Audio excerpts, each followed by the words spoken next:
Alright, so I just finished watching the Woodstock 99 documentary on Netflix called Wreck Woodstock 99. And well, I thought I really had to chime in and give my own opinions because you know what? I was actually there. I attended Woodstock 99 in Rome, New York back on July 23rd, 24th, and 25th, 1999. And I got a few things around here. I got my Woodstock 99 VHS tape from the concert experience. But I also have my photo collection of all the lovely photos I took on a disposable camera back in 1999 since we didn't have digital. But sure would have been nice to have had a smartphone in my pocket back at Woodstock 99, I tell you. The things I could have documented wouldn't have even come close to probably what you saw in half those documentaries on HBO and Netflix and alike. But I'm going to run a little slideshow presentation after this part of the video with a little bit of commentary showing you my photos. It's a mixture of photos that I took and photos that a friend of mine that I was there with that they took. And after Woodstock, we just got double prints and exchanged copies of our photos. So more photos, more memories. But half of them are mine, half of them are a friend of mine that I was there with, that photos that they had taken. And yeah, what a time it was. Woodstock 99 was the concert of a lifetime. I'm a 48-year-old guy now. Back then I was 25 years old, and it was a blast. Going from Canada all the way down to Rome, New York, through the States. We rented a car. A friend of mine that I went with, he rented a car. A bunch of us piled into the car and off we went. And, you know, we might have had some extra party favors in our pockets along the way. And we had to cross the border from Canada into the United States. And I remember getting to the border and my friend who was driving, he was all nervous and everything and that. And the border guard looks at him and says, "Nationality?" And he looks at him and says, "London." That's the city we're from. And he's like, "Oh, no. We're Canadian." And the guy just kind of laughs a little bit. And he's like, "Oh, okay. And what's your purpose for visiting the United States today?" "Well, we're all going down to Woodstock 99. And like, this is a car full of like young 20-something-year-olds that look like they're ready to party. And this guy just waved us right on through. No more questions asked. So you guys have a great time. Enjoy Woodstock. Right on through the border. No problems at all. Pretty good start to our adventure. Now, mind you, we set out on Thursday. So we showed up there by like Thursday afternoon. And we were there for the concert that ran Friday, Saturday, and Sunday. And we finally probably got all back in the car and out of there. We started loading up Sunday afternoon, but we didn't really have everything torn down and packed up, and we weren't all in the car ready to go till about 4 a.m. Monday morning. So yeah, we were there for everything that went down. We didn't bail early. We didn't leave early Sunday morning before all the great events of Sunday that happened at Woodstock. But no, we saw it all. As I was digging through stuff, trying to dig out some old t-shirts and stuff to, you know, share with you guys, I found this little paperback magazine here, Woodstock 99. And the stuff that was inside it, it's all pretty relevant images. If anybody remembers ICQ, that was definitely 1999. There was a lot of ICQ images around Woodstock. There's a sponsor page of people that sponsored. Ace Hardware. We'll talk about them some more later on in this story on Sunday night. Maybe something kind of happened with their transport trailers. Maybe. But overall, pretty fascinating that I still have this flimsy kind of comic book paper booklet from Woodstock 99. let me just get to the middle of it here. This all talks about different acts, different bands that are going to be playing there. But right here in the middle is our iconic Woodstock 99 map layout of the grounds.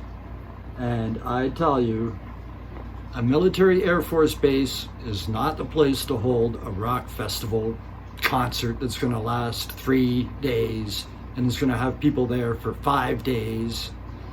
And hot tarmac with no shade wasn't the way to go about it. But anyways, I digest. Let me see what I have in here that I wanted to show you.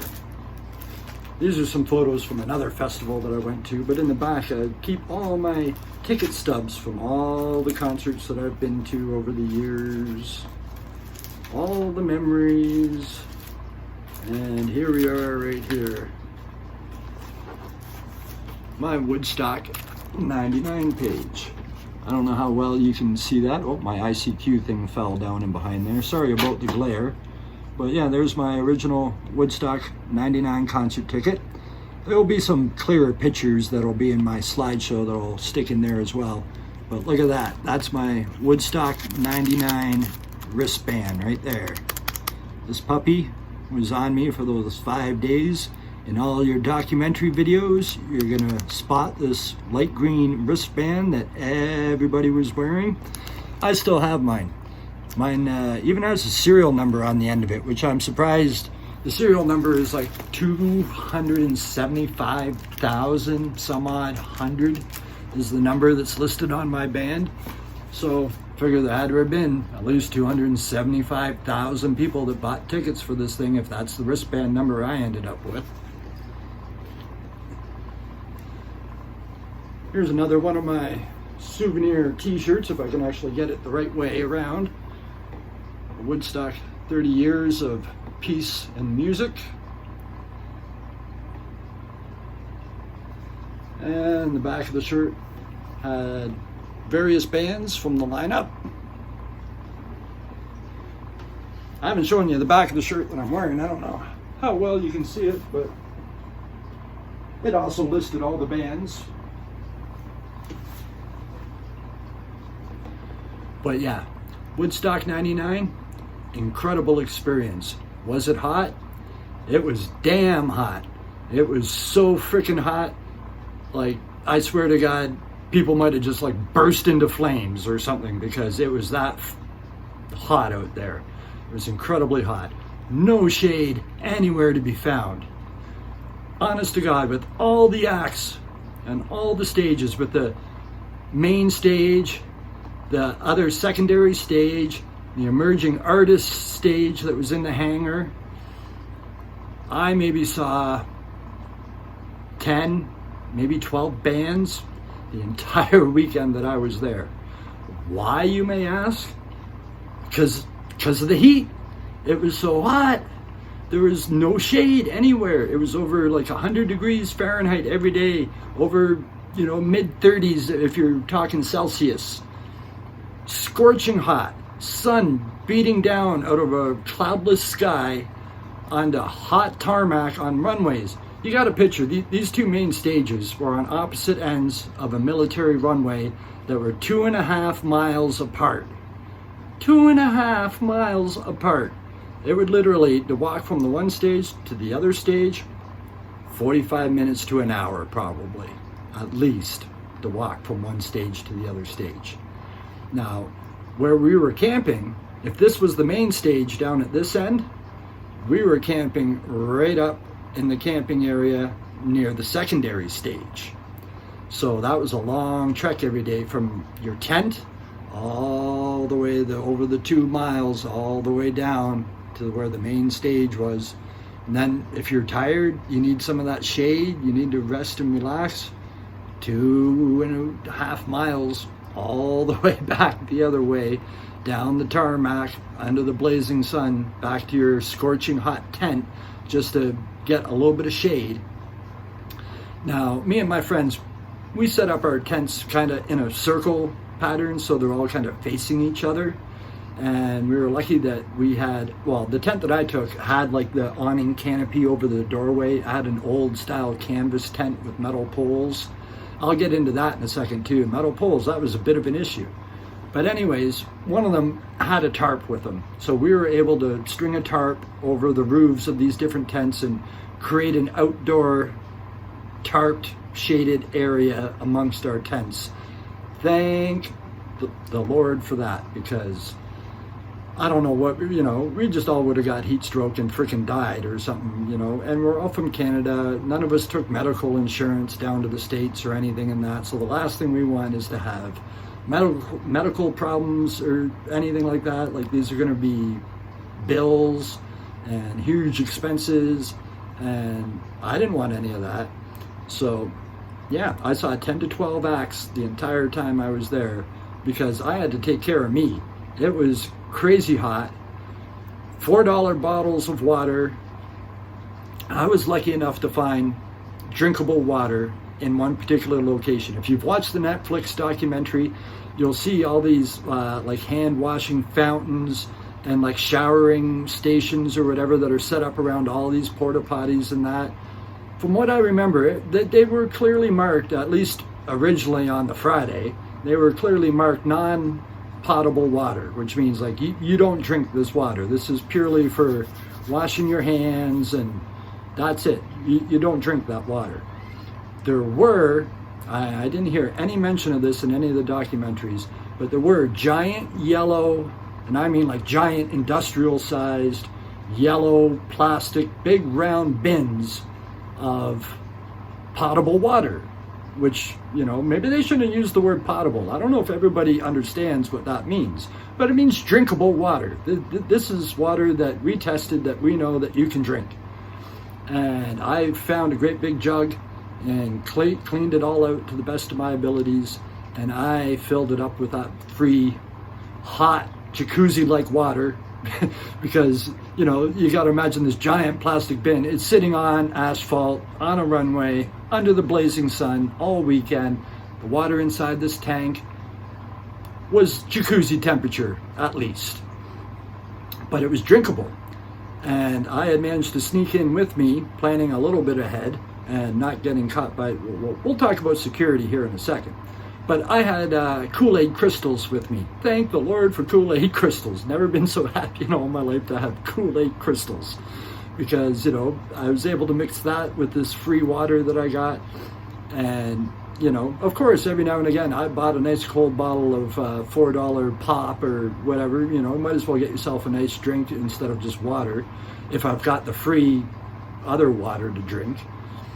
But in this train wreck documentary I just watched, I saw all this stuff about trench mouth and people getting trench mouth from drinking the water at Woodstock 99. I did not get trench mouth.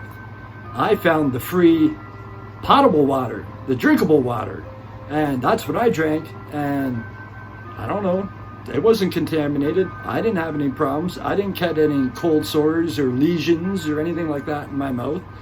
But all the people, apparently, according to the Netflix documentary, all the people that drank the water out of the hand washing stations and the areas that you could kind of shower for free in that were obviously right around the porta potties, was all contaminated. And these people got trench mouth. I'd never even heard of trench mouth. This is like back from World War I or World War II days when soldiers were getting this trench mouth disease when they're down in the trenches and stuff, and they're stuck there for days on end and their water's getting all contaminated, and never heard of it. But people had cold sores that showed up by the second or third day. Their mouth was all blistered on the inside. They couldn't eat, they couldn't drink. What a nightmare. But Woodstock 99, for me personally, best freaking concert experience of my life. What a way to end the 90s. Would I do it again? Damn straight I would.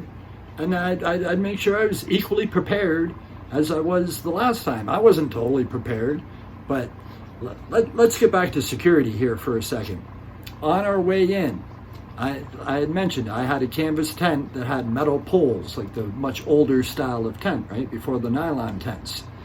And I show up I'm going in. I give the guy my ticket. Security guy looks at my ticket first, and I bought it here in Canada from Ticketmaster. Well, he doesn't recognize this particular printed version of a ticket and says, this isn't a real Woodstock ticket, this is fake. I'm like, no, hold on here. I came from Canada. I bought this ticket up in Canada. If you can see the amount I paid on it, in US dollars, a Woodstock ticket was $150 US. Since I paid in Canadian funds, it clearly shows right on my ticket, I paid $243 for my Woodstock 99 ticket. All right, I convinced the guy it's a real ticket. He looked it all over, saw how much I paid for it. He's like, all right. And I'm like, okay, now I've got metal tent poles. Is that going to be a problem? Oh, definitely that's going to be a problem. It's in the rules and everything. You've heard about how they confiscated just about practically everything upon entry to Woodstock. Any food, any water, and especially any contraband that they found. They took everything. Well, right away, this guy's like, no, you can't take that tent in with you. You got metal poles and that. You can't do that. I'm like, dude, I came all the way from Canada. I can't just turn around and go and get another tent. This is the tent that I have brought. This is the tent that I have. We've got to figure out something here. And I looked at him and I said, if I give you a couple of bucks, will it be okay? And he's like, well, what do you got? Sure, what do you got? And I only had $140 US to last me the entire weekend that I was there, the 4 or 5 days that I'm going to be down there. I didn't know how much prices were going to be in there. I didn't know that they were going to rip us off and gouge us insane prices at Woodstock. But it turned out that I slid this guy a $5 bill, and he did not search any of my belongings. He let me in with my tent. He let me in with all my bags, didn't search anything. He just took that little $5, stuffed it into his pocket and said, have a good day, sir, move along. And he was on to the next person. If you don't think these security guys made a freaking killing under the table by taking bribes from people, you are sadly mistaken. Because I easily bribed a guy with $5, a whole grand whopping $5. But in the grand scheme of things, you're thinking you're working this Woodstock gate all day long, and the sheer thousands, if not hundreds of thousands of people that are coming through there, if you shake each one of them down for $5, this guy's loaded. See, he's loaded. So, security was lacking, to say the least. That's all it took was a measly $5 bribe, and security looked the other way, no problem. But Woodstock 99, overall, it was good. But the heat was incredibly bad. And the other thing that made it incredibly bad was the porta potties. The porta potties. Oh my God, where do I start about the porta potties? By Friday, probably late Friday afternoon, Friday evening, the very first official day of the festival, I opened up the door to a porta potty. And you know where the seat level is? Well, the pile was about up to here. What are you supposed to do? I'm like, okay, well, that's just one out of hundreds of porta potties. So I continue to open up the doors on other porta potties, and I continue to see the pile a foot above the seat inside the porta potty. I don't know what people were supposed to do. I don't know what people did. I imagine you just had to do whatever you had to do wherever you had to do it. But I'll tell you this, when it came to bowel movements and stuff, I waited as long as I could possibly wait, because nobody wanted to go and use one of these freaking, even if I think on Saturday I'd seen a guy that was cleaning porta potties and stuff. An hour later, you'd open up the door a foot above the seat. Unbelievable. Now, this might be a little TMI, but by Sunday, the last official day, I had to use the bathroom. and the bathrooms were just beyond destroyed at that point. Nothing was remotely usable. While wandering around this vast site, I was lucky enough to find a couple of 5-gallon pails. You can see where this is going. I found a couple of 5-gallon pails that were slid together, that were, 2 pails slid together to make one pail. And I figured, I'm taking that, and I'm taking that back to my tent. And I don't even have to tell you any more about this story because you all know exactly what happened. And yep, I used a bucket. And when I was done, I took the one bucket out and put the other bucket on top. And I left that bucket sitting somewhere for somebody else to find, because what else are you supposed to do at that point? But you do what you have to do in these situations. Was it unbearable? Yeah, it was pretty unbearable. Was it incredibly fun and entertaining? Yeah, it was pretty fun and entertaining. Were there lots of naked women all over the place? Yes, there were definitely lots of naked women all over the place. Do I personally feel that this may have played a part in the crazy energy that developed over the weekend? Yeah, young guys, they tend to get, a little randy, a little riled up when you're walking around and all you see is boobies and more boobies, and look, there's boobies there and boobies there and boobies everywhere. So yeah, guys got a little bit worked up and frustrated, and but as a mature guy, well, I was 25 at the time, but come on, there are lines that you draw. But I also wasn't drinking alcohol the entire weekend I was there. I wasn't doing any psychedelics the entire weekend that I was there. You can tell by my long hair what I was probably partaking in. But I stayed away from all the chemical stuff and all the dehydrating stuff, like the alcohol. This was not an environment to be drinking alcohol in, with the scorching sun and $4 bottles of water. Now, the cup of beer at the beer tent was $4 as well. That might have been a bit of an issue, because as a young, broke kind of person, what do you want, a $4 bottle of water or a $4 cup of beer? Most of them took the cup of beer. I don't know. The mistakes that were made were definitely made, but hindsight is 2020. I'm sure the promoters of Woodstock didn't fully plan on it, but they, it was greed.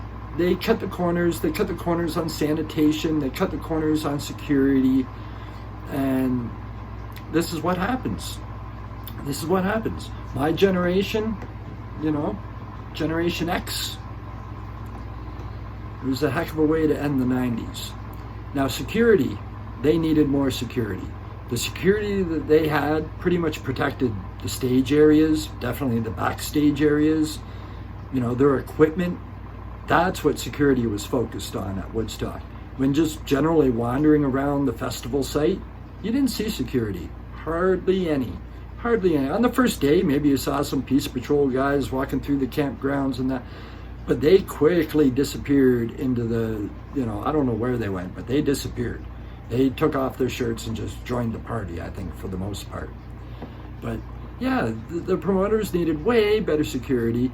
They needed way better hygiene. The porta potties it was horrendous. They needed to control that. And the way that they ended up mistreating everybody all weekend long by gouging them with outrageous food vendor prices and outrageous drink prices, the heat, the lack of clean drinking water, it all just bubbled up, of course, And then you got, bands like Rage were almost like the anthem, everybody was there for Korn and Limp Bizkit and stuff, of course. But Rage, with F you, I won't do what you tell me, that was the defining attitude, especially come Sunday at Woodstock 99. I found overall things went pretty smooth on Friday and Saturday, with the exception, of the heat and, the porta potty situation and that. But things were relatively under control. Of course, it was Sunday. Sunday is when things, got out of control. Sunday night, of course, everybody knows Red Hot Chili Peppers, last band to play. They interrupt their show right towards the end. The guy comes out. Now, I can tell you from being there, I was right there watching the Peppers, had no idea that anything was going on way, way in the back behind me. Everybody's looking forward at the stage watching the show. The promoter guy that comes out, John Shear or whatever, who I think is probably the biggest dick and probably mostly responsible for most of the stuff that went sideways at Woodstock 99, as much as he likes to deflect and say otherwise. He comes out on stage and he's like, hey, everybody, I just need you to calm down. I don't know if you've noticed, but way in the back, one of our delay towers is currently on fire. This is the worst thing the guy could have done, because like I said, nobody knew what was going on way back there, like way half a mile back. Nobody had a clue. All he accomplished was pointing out to 250,000 people, hey, everybody, turn around and look at the fire that's burning back there. Now we need you to just calm down and let our fire department come in, and they're going to put out that fire and everything will be fine. But honest to God, all he did was point out the fact that there's a fire. And like, of course, at a festival site all weekend, there were no campfires or anything like that allowed. So everybody was kind of like, cool, there's a fire. Red Hot Chili Peppers come back out on stage and decide they're going to play their Jimi Hendrix tribute. What do they play? Fire by Jimi Hendrix.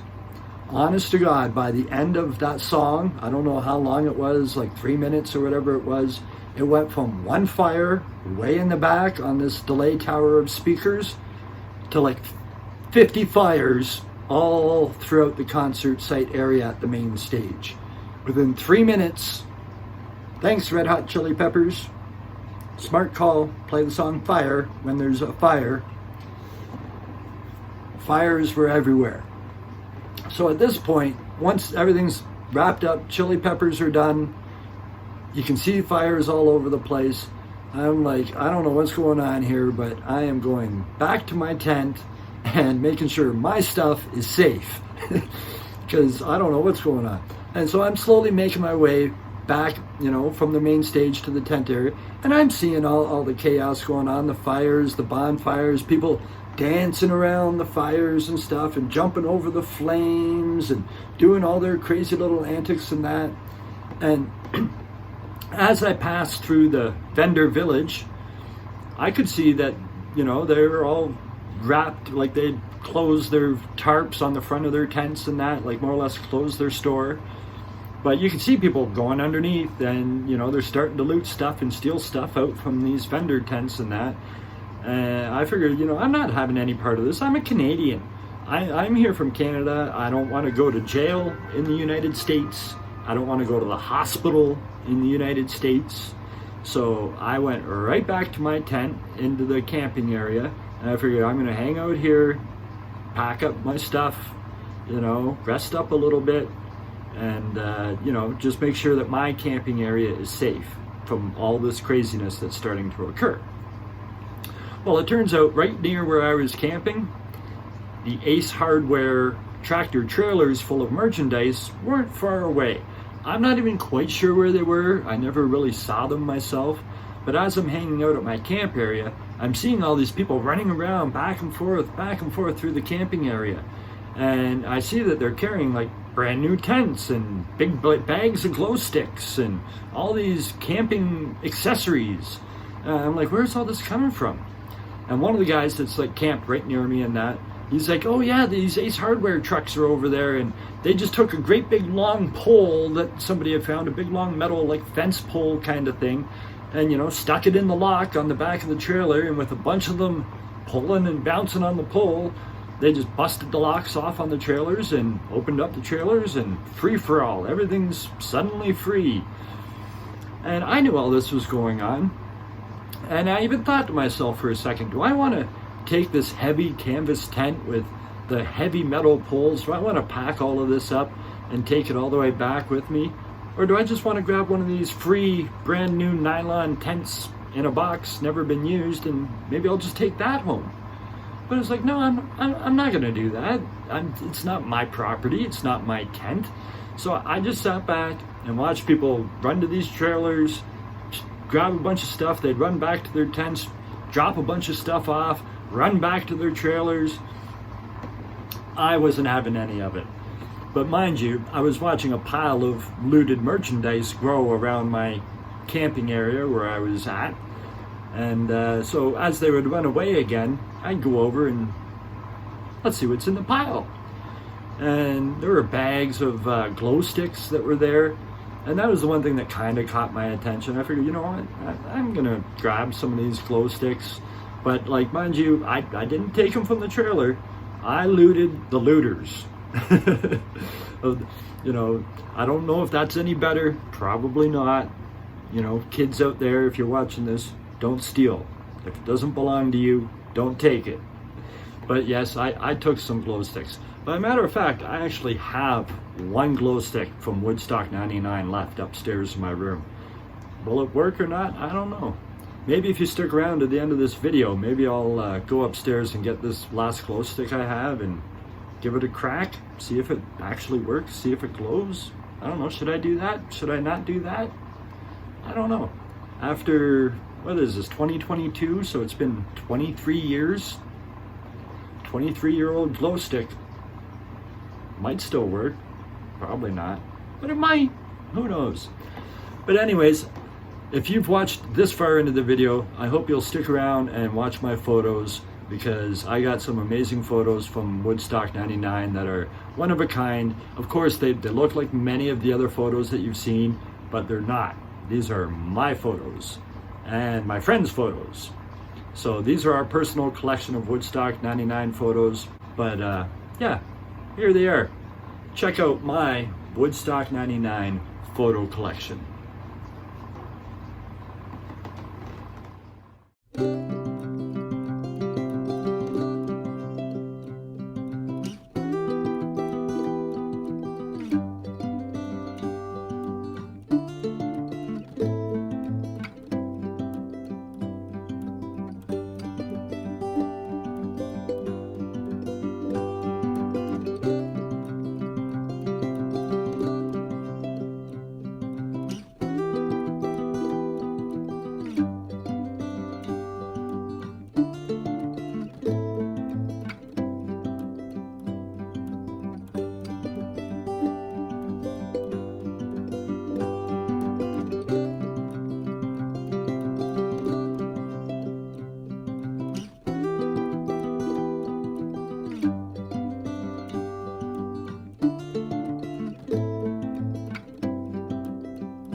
those of you that have stuck around here to the very end, I've got the glow stick.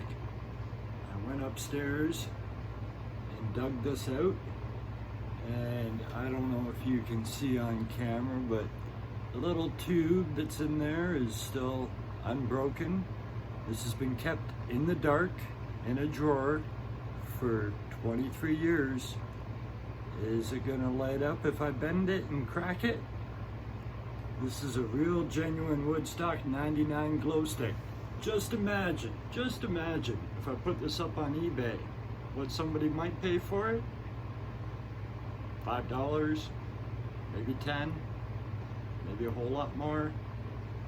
I doubt it. So just for you guys that stuck around to the very end of this video, let's find out if this Woodstock 99 glow stick is still gonna glow. Okay, let's dim the lights here a little bit. There we go, dim it down a bit, and well, here goes nothing. Oh my God. Do you believe that?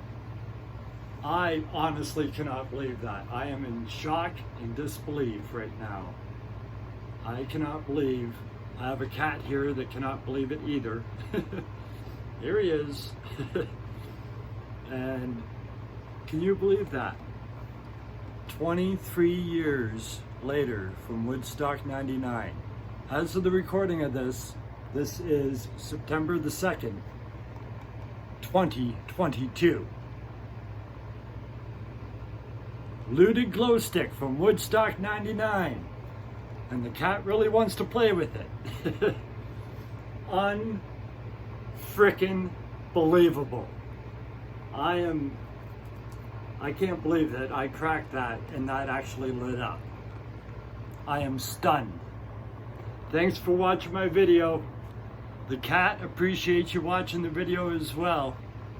And for all of us that were at Woodstock 99, if you're watching this video, this is glowing for you, man. Unbelievable. Unbelievable. What am I going to do with it now? Well, I guess I'll probably still hang on to it, but it's not going to work anymore after tonight. Crazy. Woodstock 99.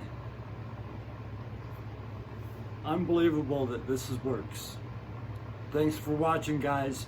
Hit that subscribe button if you haven't already. I'm going to make more interesting videos all the time. If you like my personality, lots more to come. Thanks for watching.